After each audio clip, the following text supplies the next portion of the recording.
Assalamualaikum warahmatullahi wabarakatuh. Saya Hendro Susilo akan mempresentasikan tugas akhir Data Scientist. Data Scientist adalah suatu disiplin ilmu yang secara khusus mempelajari soal data, terutama data kuantitatif atau data numerik. Saat ini, ilmu yang satu ini mulai menjelma menjadi suatu profesi baru di bidang teknologi yang banyak dicari oleh berbagai jenis perusahaan. Menariknya lagi, data scientist atau ilmu data ini tidak memerlukan latar belakang pendidikan tertentu untuk bisa mempelajarinya. Langsung saja kita masuk ke data life cycle atau siklus hidup data science. Yang pertama ialah business understanding atau pemahaman bisnis. Dari dataset yang dianalisa terdapat beberapa masalah atau terdapat beberapa yang harus dipecahkan. Yang pertama adalah ada keluhan dari kepala perpustakaan untuk menentukan klasifikasi buku apa yang harus di-stok setiap tahunnya. Menentukan kelas yang aktif di perpustakaan untuk membeli buku paket yang sesuai. Yang kedua ialah data collection atau pengumpulan data.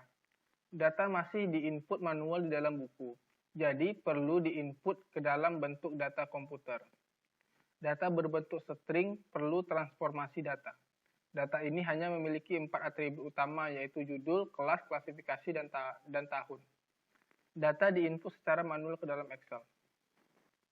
Yang ketiga ialah data preparation atau persiapan data. Dataset yang sudah didapatkan akan dilakukan pembersihan data atau cleaning. Data yang rusak atau tidak lengkap akan dihapus sehingga tidak mengganggu proses analisis data. Karena dataset berbentuk string, jadi harus melakukan transformasi data dengan menggunakan Excel. Di sini, di sebelah kanan ini, di sini saya akan menunjukkan bagaimana saya mentransformasi data dari string ke bentuk numerik. Di sini data awalnya yang saya input itu sekitar 30 sampel yang ada saya tampilkan di sini, itu masih berbentuk string seperti ini. Jadi saya ingin merubahnya, mentransformasinya berbentuk numerik, seperti tabel berikut, tabel ini. Jadi setiap kelas, kalau seandainya 11 APAT itu, klasifikasinya 1, namanya itu 1, bentuk numeriknya 1, 10 APHP 2, seperti ini, dan 10 APHP 3, seperti ini. Jadi data semua berbentuk numerik, sama dengan tahun,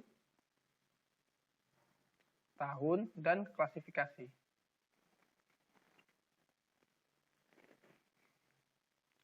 Balik lagi ke siklus data, yang keempat ialah data exploration atau eksplorasi data. Melalui eksplorasi data akan diketahui rata-rata klasifikasi buku yang dipinjam per tahun ataupun per 3 tahun. Mengetahui judul buku yang banyak dipinjam dan kelas yang meminjam buku. Yang kelima ialah modeling atau pemodelan. Proses modeling dilakukan dengan data sampel 10% setiap tahunnya atau 20 data lebih yang valid setiap tahunnya. Dikarenakan atribut klasifikasi hanya berkolerasi dengan atribut rombel, jadi fokus pengolahan data ada pada 2 atribut tersebut.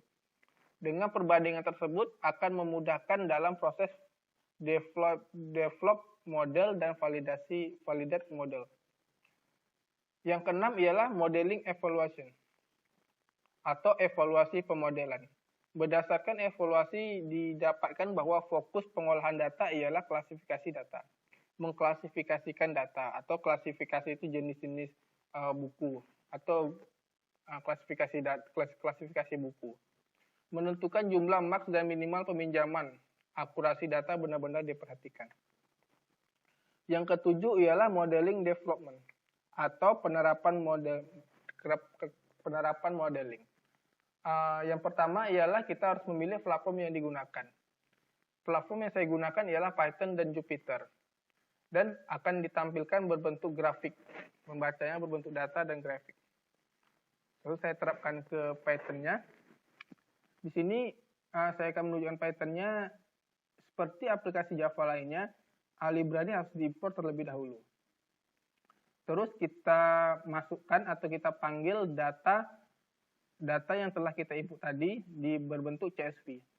Di sini sekitar ada 80 data yang saya inputkan di data CSV ini. Dan kita akan mengetes apakah data sudah masuk atau belum. Seperti skrip berikut dan hasilnya seperti berikut. Di sini saya menampilkan hanya 10 data. Jadi hanya 10 yang tertampil. 0 dan 9 berarti 10. Dan coba kita deskribelnya dan kita lihat deskripnya seperti berikut.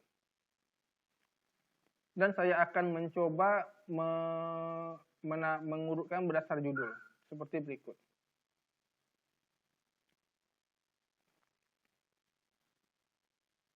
Dan saya ingin menampilkan jumlah data yang ada dan mengurutkan dan menggolongkannya berdasarkan yang unik data yang unik saja. Seperti skrip berikut dan hasilnya seperti ini. Dapat kita lihat bahwasannya data itu sekitar 86 data. Judul buku itu 71. Kenapa ini berbeda dengan sini? Karena di judul buku ini ada data yang sama. Jadi data yang terbaca itu hanya 71 yang berbeda. Terus ada kelas. Ini ada rombelnya sekitar 14 rombel yang saya inputkan. Terus ada klasifikasi ada 3, yaitu novel, buku paket, dan pengetahuan. Dan yang berikutnya ialah tahun, ialah 3. Data diambil dari tahun 2017 sampai 2018. Jadi ada 3 tahun. Data diambil dari 2017 sampai 2019. Jadi ada 3 tahun. Terus di sini saya menampilkan jumlah buku, judul buku yang dibaca. Banyaknya judul buku yang dibaca berdasarkan sampel data tadi.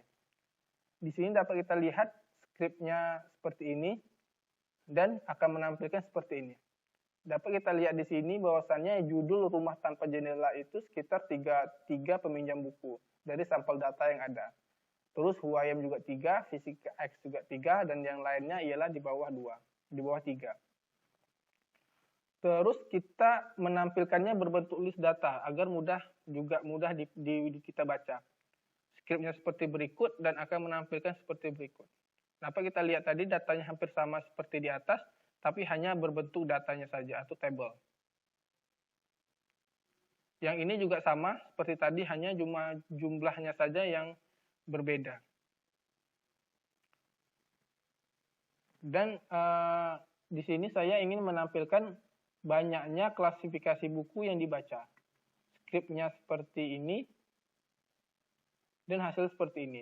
Dapat kita lihat bahwasannya klasifikasi novel itu sekitar 53 yang dipinjam berdasarkan data sampelnya. Terus buku paket 22 dan pengetahuan ada 11.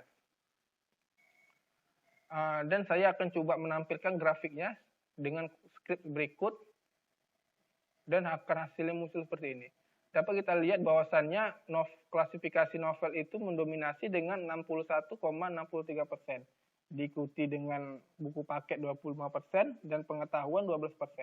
Dan ada juga grafik batangnya di sini. Dan saya coba mengklasifikasi dan saya juga mengclusteringnya dengan metode Kamens dengan script pattern. Akan hasil seperti ini.